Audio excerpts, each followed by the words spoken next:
Buenos días, mi nombre es Rolando Fernández y hoy vengo a explicar tanto el origen del universo, el origen del planeta Tierra y, en el caso del punto que me tocó a mí, las variables que afectan a la distribución solar en la superficie de la Tierra.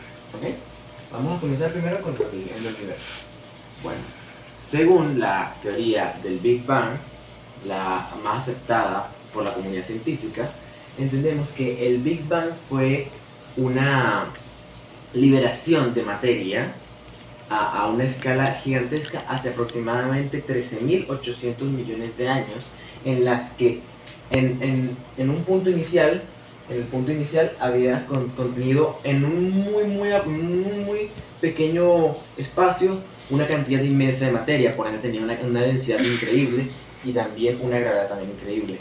Pero en unas fracciones de segundo, hablando por el tema de milisegundos muy pequeños, tipo 0,005 segundos, hubo una, por así decirlo, alusión, por hacer una alusión, una explosión, aunque no es realmente una explosión, sino una liberación de materia por todas las direcciones, en todo el universo. Y así, por así decirlo, empezó a formarse tanto los elementos químicos como toda la materia en general, ya sean estrellas, etcétera, estrellas, planetas, protoplanetas, etcétera. Como tal, realmente, hace 13.800 millones de años hubo como esta, por así decirlo, explosión. Se desconoce la existencia de algo anterior a ello. Y esto se sabe por los propios telescopios y el descubrimiento del fondo de microondas, que es, por así decirlo, un espectrograma del inicio del universo. Anteriormente a ese espectrograma que podemos ver, no se conoce ningún tipo de luz, porque al final los telescopios funcionan a través de la luz. Y conocemos el espectrograma porque la luz tiene cierta velocidad. Esto, mientras más lejos vaya, más tarda la luz en llegar de un punto a otro en el universo. Por eso es que se mide, por ejemplo, en años luz, cuando se habla de magnitudes tan largas como, por ejemplo, de una galaxia a otra. Entendemos de esa manera. Y esta explosión, por así decirlo, fue el evento más grande del universo y también un evento que sigue teniendo consecuencias a día de hoy. ¿Qué consecuencias? Por ejemplo, el tema del propio expansionismo que tiene. Hay teorías que formulan que podría ser tanto una expansión acelerada como hacer una desaceleración. ¿Qué quiere decir esto? Que actualmente el universo se está expandiendo a cierta velocidad. Mayor que la velocidad de la luz, que es la mayor velocidad de un cuerpo en el espacio. ¿Verdad? ¿Qué significa esto? Que, por ejemplo, las galaxias con el tiempo, el espacio se está expandiendo. Y el espacio entre cada galaxia también se está expandiendo. El espacio como tal, en el de cualquier objeto, se expande. Eso hace que la galaxia, por ejemplo, se aleje. Y, por ejemplo, la galaxia que tenemos más cercana, que en este caso la Vía Láctea, sería Andrómeda. Pero con el tiempo se irían expandiendo las distancias entre ellas.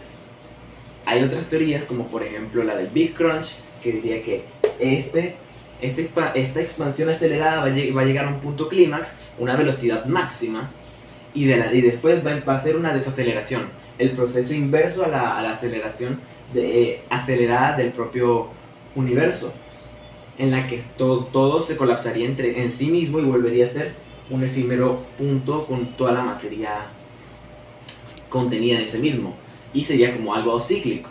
Esa es una teoría también, en la que no está demostrada ni refutada. Es una teoría que podemos tomar en cuenta. También existen otros tipos de teorías, como por ejemplo las creacionistas a través de la religión, entre largo, etcétera. Pero realmente esta sería la principal y la más aceptada por la comunidad científica, con algunas variaciones como por ejemplo el Big Crunch. En el caso de la Vía Láctea fue creada hace aproximadamente unos 5.000 millones de años en la Vía Láctea, ¿verdad? Y en ese momento, en ciertas partes de la Vía Láctea se formaron nebulosas que formaron ciertos protoplanetas. para formar distintos sistemas solares, que es de lo que vamos a hablar un poco así, que tiene que ver con el origen del planeta Tierra.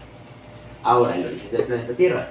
¿Cuál es el origen del planeta Tierra? Antes de hablar del origen del planeta Tierra, hablemos un poquito del origen del sistema solar. El sistema solar se formó, como ya dije, hace 5.000 millones de años a través de una nebulosa en la que se formaron ciertos protoplanetas por el que no son exactamente los mismos que están actualmente en nuestro sistema solar.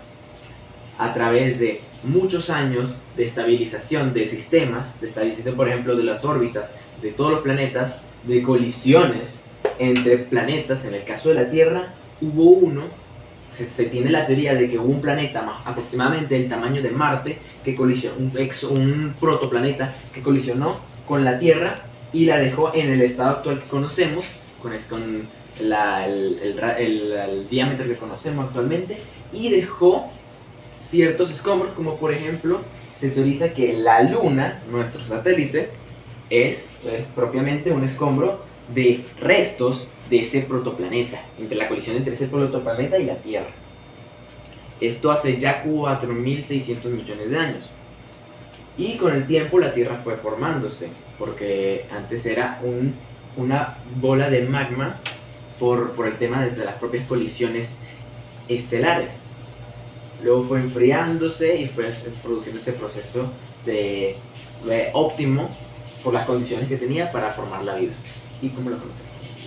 Tanto plantas como animales. Ok.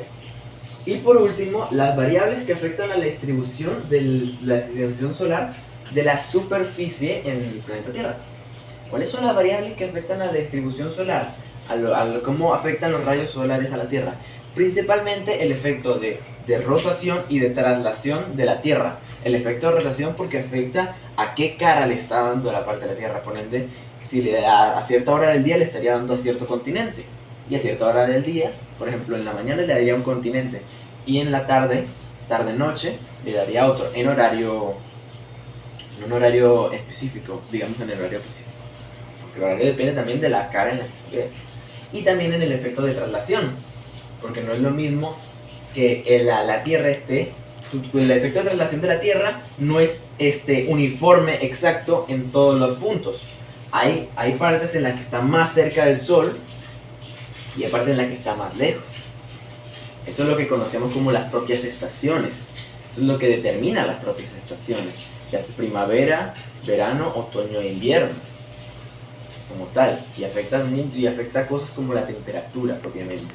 Hay otras variables, como por ejemplo la humedad del ambiente, las propias nubes que hayan, porque afectan cómo afectan los rayos solares, porque el rayo solar, a pesar de lo que uno piensa, realmente no es el que da la temperatura, no es de que te pega el rayo solar y te da la temperatura.